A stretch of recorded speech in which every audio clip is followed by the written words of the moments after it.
उसको मद्देनजर रखते हुए उस चीजों को भी रखना है कि आपके आपके कंट्री जो है ना जावेद वो साहब, कितने अफोर्डेबल है, मैं कितनी चीजें। इंटरप्ट करना चाहूँगा। मैं इंटरप्ट करना चाहूँगा, यहाँ पर रिकॉर्डिंग स्टार्ट है तो काइंडली मैं यहाँ पर सबको बताते हुए चलूँ कि आज हम फ्रिक्वेंसी के बारे में बात कर रहे हैं कि फ्रिक्वेंसी क्या है, एंड पाकिस्तान में फ्रिक्वेंसी एग्जैक्ट क्या वैल्यू चल रही है, और हम इसको कांस्टेंट रखते हैं लेट सपोज 50 हर्ट्ज पर। तो जो पाकिस्तान की फ्रिक्वेंसी है या फिर हमारे इस एरिया की जो फ्रिक्वेंसी है, तो इसको कांस्टेंट रखने की रीजंस और इसके पीछे अगर हम इसको वेरिएबल करते हैं तो क्या कॉन्सिक्वेंसेस हो सकते हैं, एंड फ्रीक्वेंसी को हम जो है ना अगर वेरिएबल करें तो क्या कॉन्सिक्वेंसेस हो सकते हैं, और उसके अलावा लॉसेस, एडवांटेजेस या डिसएडवांटेजेस क्या क्या हो सकते हैं, इस बारे में बात कर रहे हैं। जी जावेद भाई, आप कंटिन्यू करें प्लीज। जी जी रशीद भाई, मैंने पहले आपको यही बता दिया कि जो हमने करंट और यानी मैंने पहले तो फ्रीक्वेंसी का डिफिनेशन आपको बता दिया कि करंट जब अपनी डायरेक्शन को चेंज करता है पर सेकंड में, टाइम है ना, हम उस रेट को फ्रीक्वेंसी कहते हैं। इंजीनियरिंग की टर्मिनोलॉजी में हम सिंपल ये डिफाइन करते हैं फ्रीक्वेंसी को। फिर उसके बाद हम कंपेयर करते हैं कि फ्रीक्वेंसी हम 50 हर्ट्ज पे क्यों रखते हैं पाकिस्तान में, या बाहर में मुल्कों में, यूके में या यूएसए में, वहां पर 60 हर्ट्ज क्यों है फ्रीक्वेंसी। क्योंकि डिपेंड कर, हर कंट्री अपनी इकोनॉमी को मुताबिक अपने नंबर ऑफ ऑब्जेक्ट बनाता है कि मैं ऐसी चीजों को बनाऊंगे ताकि मार्केट में लेके आऊं, ताकि लोग वहां पर इकोनॉमिकली भी हो और अफोर्ड भी बंदा कर सके। तो वही मतलब यही है। तो अगर फ्रीक्वेंसी बढ़ता है, जिस कंट्री की मैं बात कर रहा हूँ, तो वहां पर आपका नंबर ऑफ वोल्टेज कम होता जाएगा। अगर फ्रीक्वेंसी कम होता है तो नंबर ऑफ वोल्टेज बढ़ेगा। तो इस तरह, जिस तरह पाकिस्तान में फ्रीक्वेंसी 50 हर्ट्ज है तो वोल्टेज यहाँ पर 230 है। बाहर मुल्कों में क्या फ्रीक्वेंसी स्टैंडर्डाइज जो है ना वो 60 हर्ट्ज है, लेकिन वहां पर स्टैंडर्ड वोल्टेज 120 110 है। तो इसका मतलब यह है कि वहां पर जो, अगर आपका वोल्टेज कम होता जाएगा तो आपका करंट बढ़ेगा, करंट बढ़ेगा, करंट बढ़ने के बाद आपकी नंबर ऑफ ऑब्जेक्ट में जो कंडक्टर लगती है उसकी कॉस्ट बढ़ेगी, तो आपका जो ऑब्जेक्ट है वो महंगा पड़ेगा। तब हम पाकिस्तान में क्या करते हैं, उसी मुताबिक हम, हमारा जो स्टैंडर्ड वो फ्रिक्वेंसी 50 हर्ट्ज रखते हैं। इससे वोल्टेज बढ़ेगा, करंट कम हो जाएगा, तो कंडक्टर की साइज वहां पर कम लगेगी, तो ऑब्जेक्ट जो है वो अफोर्डेबल होगा, हम अफोर्ड कर सकते हैं। एक तो ये है, पर इसी इकोनॉमिकली कॉस्ट के लिहाज से फ्रीक्वेंसी हम ऐसे रखते हैं ना। तो इसमें और दूसरी बात होता है, फ्रीक्वेंसीज में जितना बढ़ेगा लॉसेस कम होती है सर जी। फ्रीक्वेंसी बढ़ने से लॉसेस कम होती है। लोग कहते हैं कि नहीं करंट बढ़ जाएगा, नहीं। मोस्टली ये होता है कि आपका लोड जो होता है ना मोस्टली इंडक्टिव होता है। मोस्टली यहाँ पर लोड होता है वो इंडक्टिव टाइप होता है, रेक्टिव पावर की जरूरत होती है। तो इसी वजह से हम अगर करंट बढ़ भी जाए तो हमारे पास ऑलरेडी क्या होता है ना कि आपका जो लोड है वो इंडक्टिव है, वो अफोर्ड कर लेगा, वो आपको मैनेज कर लेगा। हाँ, अगर यहाँ पर आपकी कैपेसिटी लोड आ जाए ना तभी आपकी लॉसेस बढ़ जाएगी, क्योंकि कैपेसिटर ऑलरेडी जो है ना वो कैपेसिटेंस की वजह से लॉसेस वो इंक्रीज कर देता है ना, तभी हम इसको अवॉइड करते हैं ऐसे लोड होने से। और तीसरी बात एक्चुअली जो है ना हमारे पास है। जी जी जी जी जी। जी जी, जी जी। बताएं बताएं। बस बस सर, ये फिर आप कुछ इनपुट कर लेंगे। अच्छा, आप थर्ड वन के बारे में कंप्लीट करें फिर मैं बताता हूँ।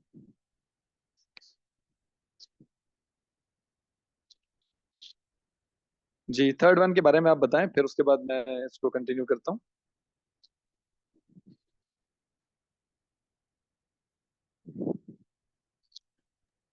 अच्छा, जावेद भाई, खिजर भाई आप बता दें जी, क्या बता रहे थे। और मैं ये हाइड्रो पावर प्लांट के इफेक्ट बता दूं फ्रिक्वेंसी में क्या कैसा होता है। जी जी बताएं। असल में इस तरह होता है कि जब हमें फ्रिक्वेंसी का, मैंने पहले भी कहा था कि फ्रिक्वेंसी का ताल्लुक है पावर के साथ। तो अगर हमें फ्रिक्वेंसी बराबर रखनी है या ज़्यादा करनी है, कम करना है, या पावर इंक्रीज करना है, डाउन करना है, तो हम पावर प्लांट में किस तरह करते हैं, हम यूज़ करते हैं ऑटोमेटिक गवर्नर कंट्रोल। वो क्या जी जी। करता है, वो स्पीड ज़्यादा करते हैं। तो वो स्पीड को ज़्यादा कर ले तो फ्रिक्वेंसी ज़्यादा हो जाती है, तो फ्रिक्वेंसी ज़्यादा हो जाती है, पावर ज़्यादा हो जाती है। तो ये इस तरह होता है, जब एजीसी की स्पीड को हम कम कर लेते हैं तो वो फ्रिक्वेंसी को कम कर देता है, और उसकी वजह से पावर भी कम हो जाती है। अगर हमें रिएक्टिव पावर को ज़्यादा कम करना है तो हम यूज़ करते हैं ऑटोमेटिक वोल्टेज रेगुलेटर। उसमें क्या होता है, उसमें हम क्या एक्साइटेशन कंट्रोल सिस्टम होता है उसमें। हमारे सिंक्रोनस जो जनरेटर होते हैं उसमें उसमें हम फील्ड सिस्टम लगाते हैं। तो उसको फील्ड करंट इंक्रीज जब कर लेते हैं तो उससे क्या होता है, वोल्टेज डाउन हो जाता है। वोल्टेज डाउन हो जाता है तो उसकी वजह से क्यों इंक्रीज हो जाता है। तो ये हाइड्रो सिस्टम में इस तरह होता है और यही इफेक्ट है।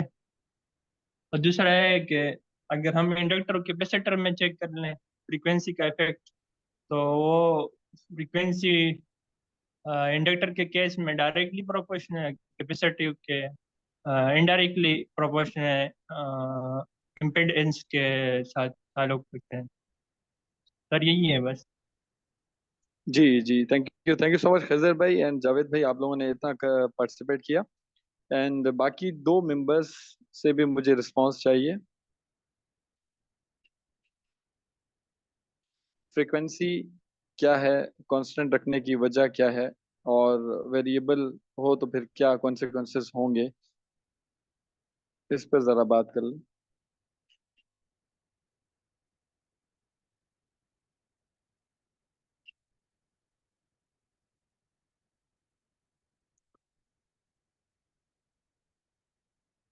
चलें, आई थिंक सो फ्रीक्वेंसी के बारे में मैं ही बता देता हूँ एंड पे।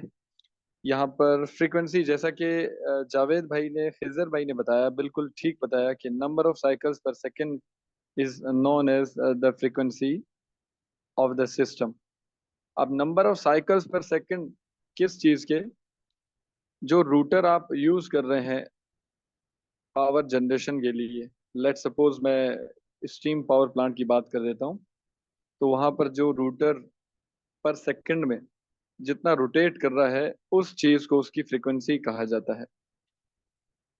और हमें पता है कि हम जो है ना national transmission and dispatch company के थ्रू एक एक ही हमारा जो है ना लाइंस, नेशनल ट्रांसमिशन यानी ट्रांसमिशन लाइंस हमारी एक ही ग्रिड के साथ कनेक्टेड है सारी। तो सबके अंदर जो है ना एक ही फ्रीक्वेंसी का वहाँ से पावर फ्लो हो रहा है। यानी number of cycles per second generation के लिए पूरे पाकिस्तान में एक ही वैल्यू के हैं, जो कि 50 हर्ट्ज है। अब number of cycles per second is known as frequency means कि 50 हर्ट्ज का मतलब ये है कि इसमें पॉजिटिव एंड नेगेटिव जो साइकिल्स हैं, 50 पॉजिटिव साइकिल्स एक सेकंड में फ्लो हो रहे हैं। यानी कि जो है ना रूटर हाफ टाइम उसका जो रोटेशन में पॉजिटिव साइड के लिए यूज हो रहा है, एंड दूसरा साइड जो है उसका नेगेटिव साइकिल्स जनरेट करने के लिए यूज हो रहा है। यानी फुल रोटेशन की अगर बात करें तो फिर 50 पॉजिटिव साइकिल्स होते हैं इसमें एंड 50 नेगेटिव साइकिल्स। तो टोटल मिला के हम कह सकते हैं कि ओवरऑल 100 जो है ना आपके हाफ साइकिल्स होते हैं, या 50 फुल साइकिल्स कह सकते हैं, बट पर सेकंड में। लेकिन जब हम इसको रिवॉल्यूशन पर मिनट में देखते हैं, in the case of router speed या फिर in case of synchronous speed, तो हम इस चीज को इस तरह से देखते हैं कि आप उस पर सेकंड की फ्रीक्वेंसी को मल्टीप्लाई करते हैं 120 के साथ, और सॉरी, आप पर सेकंड की फ्रीक्वेंसी को मल्टीप्लाई करते हैं 60 के साथ, क्योंकि एक मिनट में 60 सेकंड होते हैं। तो जब आप 50 को 60 से मल्टीप्लाई करेंगे तो आपको 3000 रिवॉल्यूशन पर मिनट मिलेगी। एंड आपको 3000 रिवॉल्यूशन पर मिनट एक रूटर की स्पीड चाहिए कि एक मिनट में वो 3000 बार रिवॉल्व करे या वो रोटेट करे, तब जाकर आप 50 हर्ट्ज की फ्रीक्वेंसी को मैनेज कर सकते हैं।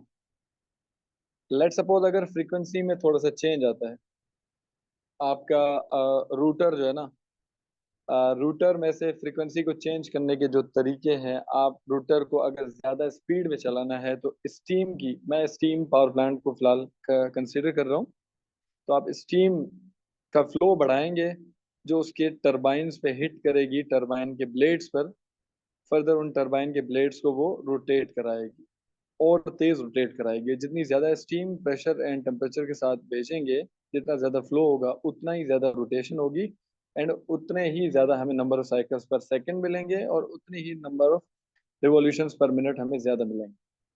इससे हमारी सिस्टम की ओवरऑल फ्रिक्वेंसी बढ़ जाएगी। अगर हम इसी चीज़ को रिवर्स कर लेंगे कि number of cycles per second को हम अगर कम करना चाह रहे हैं तो हम स्टीम के फ्लो को उसी टरबाइन के ब्लेड्स पर कम हिट कराएंगे किसी वाल्व को कंट्रोल करते हुए। तो फिर उससे क्या होगा, रोटेशन उसकी कम हो जाएगी and number of cycles per second generation कम हो जाएंगे and number of revolutions per minute generation कम हो जाएगी एंड ओवरऑल सिस्टम की फ्रीक्वेंसी कम हो जाएगी। अब फ्रीक्वेंसी को अप एंड डाउन करने की कॉन्सिक्वेंसेस मैं एंड में बताता हूँ, और यहाँ पर ये मैं बताना चाहूंगा कि अगर हम टरबाइन के ब्लेड्स पर स्टीम के फ्लो को हम वेरी करते हैं अप टू इट्स, आप कह सकते हैं कि एक नॉमिनल लेवल होता है। आप अगर उस स्टीम को उस नॉमिनल लेवल से ऊपर करेंगे या नीचे करेंगे तो जो टरबाइन के ब्लेड्स हैं वो बहुत ज़्यादा सेंसिटिव हैं और वो डैमेज हो सकते हैं, जिसकी वजह से एक हमें रीज़न मिल गया कि हमें जो है ना फ्रिक्वेंसी को एक रीज़न ये मिला है कि आप टरबाइन्स के ब्लेड्स डैमेज हो सकते हैं, जिससे ओवरऑल आप पूरा का पूरा जो है ना वो प्लांट आपको बंद करना पड़ जाएगा अगर उस रूटर के अंदर उस टरबाइन के अंदर कोई खराबी आ गई उसके ब्लेड्स के अंदर। तो एक फ्रीक्वेंसी को कांस्टेंट रखने का रीज़न ये है। दूसरा, फ्रीक्वेंसी से रिलेटेड हमें पता है अगर हम फ्रीक्वेंसी को चेंज करते हैं अकॉर्डिंग टू द डिमांड या फिर डिमांड को ओवरकम करने के लिए हम, लेट सपोज अगर हैवी लोड आ जाता है सडनली, पीक लोड डिमांड हो जाती है, डिमांड साइड पर ज़्यादा लोड चाहिए होता है तो फिर सप्लाई बढ़ाते हैं। तो सप्लाई बढ़ाने के लिए हमें फिर फ्रिक्वेंसी, नंबर ऑफ रोटेशन पर साइकिल रूटर के जो है ना थोड़े बहुत इतने बढ़ाने पड़ते हैं कि आप उसके लोड को मीट कर सकें। और इसी तरह से जहाँ पर लोड अगर कम हो जाए तो वहाँ पर आप नंबर ऑफ साइकिल्स को थोड़ा सा कम रख के जो है ना यूज़ करते हैं ताकि आप तब भी लोड को मीट कर सकें। तो जितना हम जनरेट करते हैं उतना ही यूटिलाइज करते हैं। यही हमारे जो सब स्टेशन होते हैं उनके अंदर कंट्रोल रूम्स होते हैं एंड उनकी जो कोऑर्डिनेशन फिर जो पावर प्लांट्स के अंदर बैठे हुए कंट्रोल रूम्स के अंदर जो इंडिविजुअल्स होते हैं उनके साथ जो कोऑर्डिनेशन होती है कि इस एरिया में इतना हमें पावर चाहिए और इस एरिया में इतनी पावर की रिक्वायर्ड है, तो उस हिसाब से ही हम पावर की जनरेशन या फिर फ्रीक्वेंसी की number of cycles per second हम जनरेशन करते हैं। एंड दूसरे नंबर पर लेट सपोज अगर हमने वेरी कर दिया, सिस्टम को चाहिए 50 हर्ट्ज की फ्रीक्वेंसी एंड हमने उसको वेरी कर दिया लेट सपोज 50 से थोड़ा सा ऊपर या फिर 50 से थोड़ा सा नीचे। अब ट्रांसमिशन लाइंस, सबसे पहले रूटर की तो मैंने बात कर ली कि उसके ब्लेड्स पर इफेक्ट पड़ेगा, ठीक है, और वो डैमेज हो सकते हैं। दूसरे नंबर पर अगर मैं बात करूं तो स्टेप अप ट्रांसफार्मर लगा हुआ है। स्टेप अप ट्रांसफार्मर, आपको पता है उसके अंदर एक कांस्टेंट लॉसेस होते हैं जो फ्रीक्वेंसी या फिर वोल्टेज डिपेंडेंट लॉसेस होते हैं। तो फ्रीक्वेंसी के वेरी होने से उसके लॉसेस भी, कांस्टेंट लॉसेस भी वेरी हो जाएंगे। इट मींस कि अगर हाइयर फ्रीक्वेंसी होगी तो फिर ट्रांसफार्मर के जो पावर ट्रांसफार्मर है, स्पेशली जो एनटी डीसीएल में यूज कर रहे हैं हम ऑटो ट्रांसफार्मर्स, उन्हीं को पावर ट्रांसफार्मर्स कहते हैं, तो उनकी एफिशिएंसी लो हो जाएगी और लॉसेस बढ़ जाएंगे। क्योंकि एफिशिएंसी आपको पता है कि constant losses equals two variable losses होते हैं किसी भी मशीन के। तो यहाँ पर ट्रांसफार्मर के अगर कांस्टेंट लॉसेस चेंज हो जाएंगे, बढ़ जाएंगे, तो फिर कांस्टेंट लॉसेस के बढ़ने की वजह से जो है ना आप उसकी एफिशिएंसी को मिनिमाइज कर देंगे। जितना आउटपुट वो पहले दे रहा था आप उतना आउटपुट नहीं दे पाएगा। इसी तरह से हम अगर स्टेप अप करने के बाद ट्रांसमिशन लाइंस की बात करें तो उसके अंदर हमें फ्रीक्वेंसी से रिलेटेड बहुत सारे इफेक्ट्स मिलते हैं, जैसे कि स्किन इफेक्ट। आपको पता है किसी भी कंडक्टर में जो करंट फ्लो होता है उसके आउटर लेयर से फ्लो होता है, that's that is known as skin effect. So अगर फ्रीक्वेंसी चेंज करेंगे, फ्रीक्वेंसी चेंज करने की वजह से जो है ना आपको स्किन इफेक्ट के फॉर्मूले में भी फ्रीक्वेंसी का फैक्टर मिलता है, तो स्किन इफेक्ट आपका फ्रीक्वेंसी के बढ़ने से बढ़ जाएगा। एंड उसके अलावा आप जब कोरोना की बात करते हैं तो फ्रीक्वेंसी के चेंज होने से कोरोना लॉसेस भी बढ़ जाते हैं। एंड फ्रीक्वेंसी के चेंज होने से जो है ना आपकी जो ओवरऑल पूरे सिस्टम की जो फ्रीक्वेंसी होती है वो भी चेंज हो जाती है। लेट सपोज आप, अब हम ट्रांसमिशन लाइन से फर्दर मूव करें कंज्यूमर साइड पर। लेट सपोज आप इंडस्ट्रीज की बात कर लें, वहाँ पर हमारे पास इंडक्शन मशीन्स हैं और बहुत हैवी मशीन्स हैं, उसके अंदर इंडक्टिव लोड है एंड आपने फ्रीक्वेंसी चेंज कर दी तो वो फ्रीक्वेंसी से बहुत ही जो ज़्यादा सेंसिटिव है फ्रीक्वेंसी से रिलेटेड, अब इंडक्टिव लोड हमें पता है XL equals to 2 pi F L, तो वो डायरेक्टली प्रोपोर्शनल होते हैं फ्रिक्वेंसी के, कि जितनी फ्रिक्वेंसी बढ़ेगी उतनी ही उसकी इंडक्टिव रिएक्टेंस बढ़ेगी, एंड साथ में उसके उतनी ही वो करंट को लैगिंग पावर उसकी बढ़ती जाएगी, जिसकी वजह से पावर लॉस लाइंस में या फिर पावर लॉस उस वाइंडिंग में बढ़ जाएगा। सो आप कैपेसिटेंस इफेक्ट को आप इसको इंडक्टेंस इफेक्ट भी कह सकते हैं। तो ओवरऑल फ्रिक्वेंसी बढ़ाने से जो इंडस्ट्रीज में आप यूज कर रहे हैं हैवी मशीन्स, इंडक्शन मशीन्स है मोस्टली, सिंक्रोनस मशीन्स तो आप बहुत कम यूज करते हैं। लेट सपोज आप घरों की तरफ आ जाएं, कंज्यूमर साइड की तरफ, एंड कंज्यूमर से होते हैं, वहां पर भी आपके पास बहुत सारा जो है ना लोड वो फ्रिक्वेंसी बेस्ड होता है। जैसे आप मोटर चला रहे हैं वो भी इंडक्टिव लोड है। उसके अलावा जो आपके पास आजकल जो लेटेस्ट टेक्नोलॉजीज हैं वो भी फ्रिक्वेंसी बेस्ड हैं।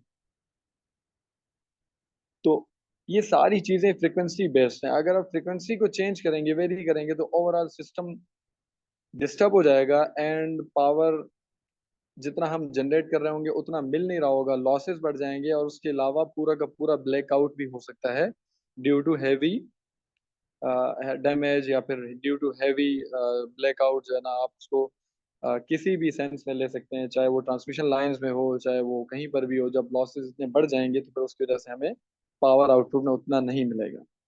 तो फ्रीक्वेंसी को कांस्टेंट रखने का ये रीजन है कि आप 50 हर्ट्ज पे ही जनरेट करते हैं। लेट सपोज आप N S equals to 120 F/P जो आप फॉर्मूला यूज करते हैं सिंक्रोनस स्पीड या फिर नॉर्मल इंडक्शन की बात करें तो इंडक्शन की मशीन की स्पीड के बारे में, तो आप फ्रीक्वेंसी से वो डायरेक्टली प्रोपोर्शनल हैं। अगर आप फ्रीक्वेंसी को चेंज करेंगे तो ओवरऑल जो मशीन्स की जो स्पीड है वो चेंज हो जाएगी।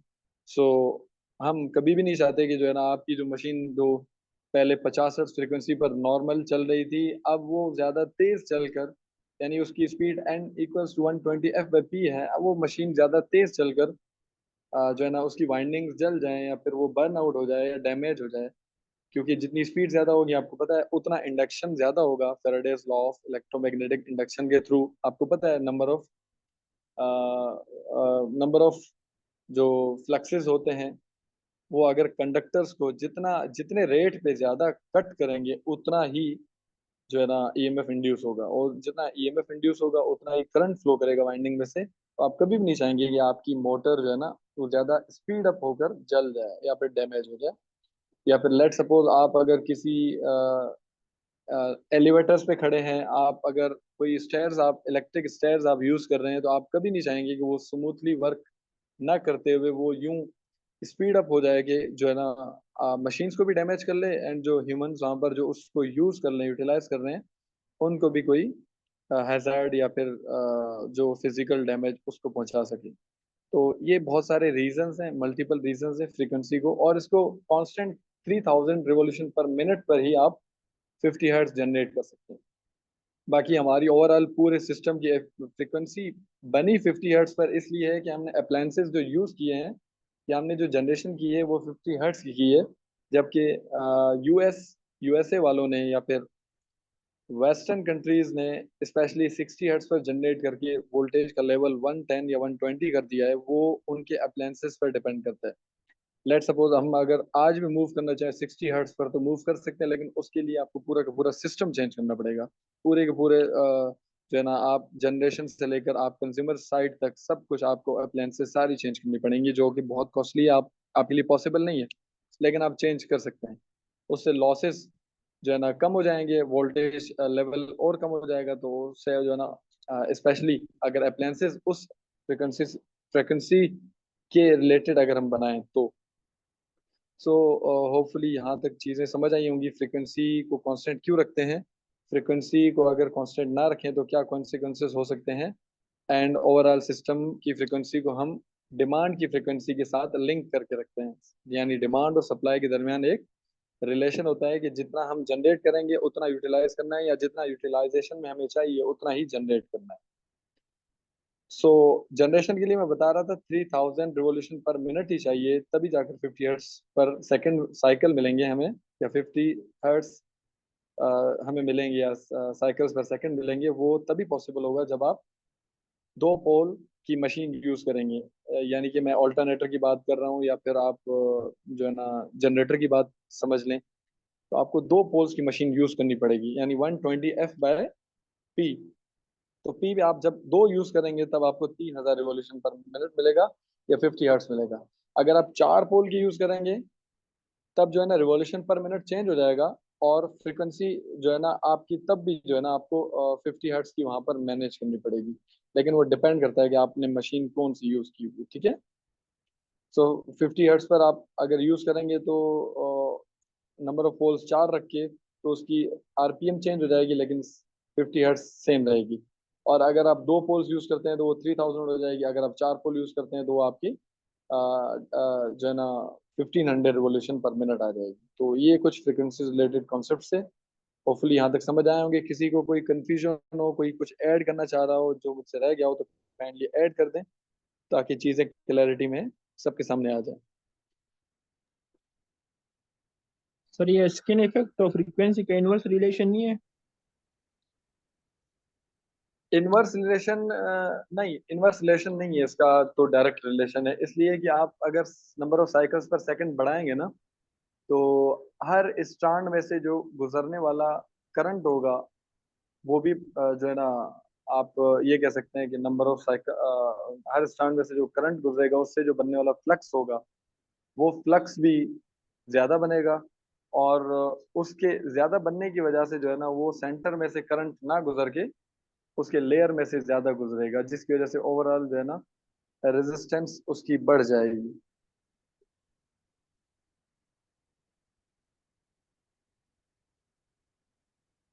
सही। जी, कोई और ऐड करना पर चाहे? फार्मूले में तो इनवर्स रिलेशन है, पता है। स्किन इफेक्ट की बात कर रहे हैं? जी जी। अच्छा चले, फॉर्मूला शेयर करें काइंडली।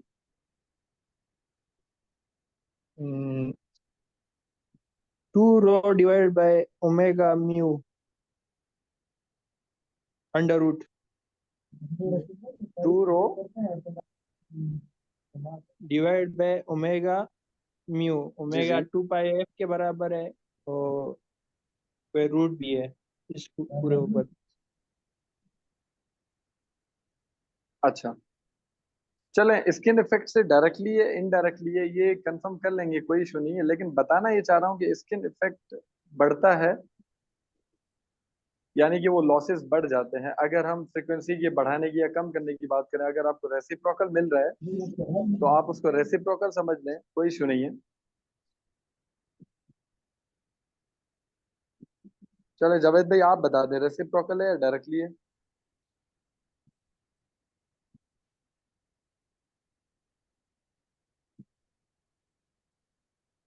जावेद भाई। अच्छा, मैं कॉन्सेप्ट यही बताना चाह रहा था कि फ्रीक्वेंसी जो है ना, फ्रीक्वेंसी फ्रीक्वेंसी को चेंज करने से कहीं ना कहीं आपका स्किन इफेक्ट पड़ता है। देखें, आप अगर उसको डायरेक्टली ले लें इनडायरेक्टली ले लें, फ्रीक्वेंसी कम की भी तो वेरिएबल फ्रीक्वेंसी में तो कम फ्रीक्वेंसी की भी तो बात होती है ना।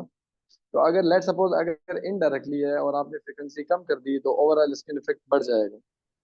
आप ये कहना चाह रहे हैं कि उसका जो रिलेशन है वो इनडायरेक्टली है ना? यस यस, मैं ये कहना चाहता हाँ, मैं ये कहना चाह रहा हूँ कि वेरिएबल फ्रीक्वेंसी से ना कहीं आपका स्किन इफेक्ट बढ़ जाता है, तो ओवरऑल लॉसेस बढ़ जाते हैं। चले, जो आपने बताया कि इनडायरेक्टली है तो इनडायरेक्टली ले लें, कोई इशू नहीं है।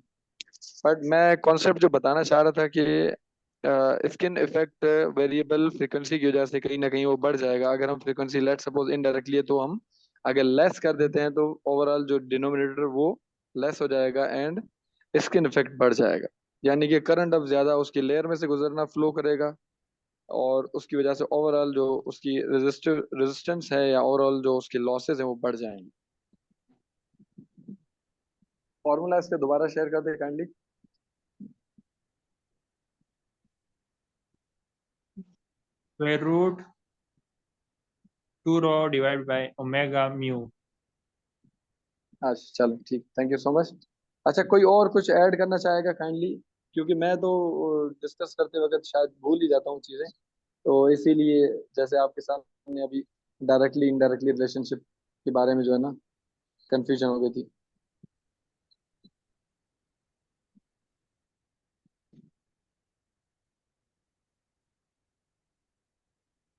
जी चलें, होपफुली यहाँ तक चीज़ें समझ आई होंगी। बाकी फर्दर 9 बजे मिलते हैं इंशाल्लाह। तो इस लेक्चर के लिए फिलहाल इतना ही। स्किन सॉरी उसकी फ्रीक्वेंसी के बारे में हमने यहाँ पर पढ़ा, फ्रीक्वेंसी क्यों कांस्टेंट रखते हैं, फ्रीक्वेंसी क्या है, एंड ओवरऑल सिस्टम की फ्रीक्वेंसी डिमांड की फ्रीक्वेंसी से क्यों बराबर होनी चाहिए, और अगर चेंज कर दें तो क्या कॉन्सिक्वेंसेस हो सकते हैं। ठीक है। एंड यहाँ पर करेक्ट कर दें कि स्किन इफेक्ट जो है ना, वो इन्वर्सली प्रोपोर्शनल है टूवर्ड्स द फ्रीक्वेंसी। फर्दर 9 बजे एग्जैक्ट मिलते हैं इंशाल्लाह। 9 बजे हम क्वेश्चन प्रैक्टिस सेशन को स्टार्ट करेंगे इंशाल्लाह। ओके, 9 से 9:30 ये सेशन चलेगा हमारा। Thank you.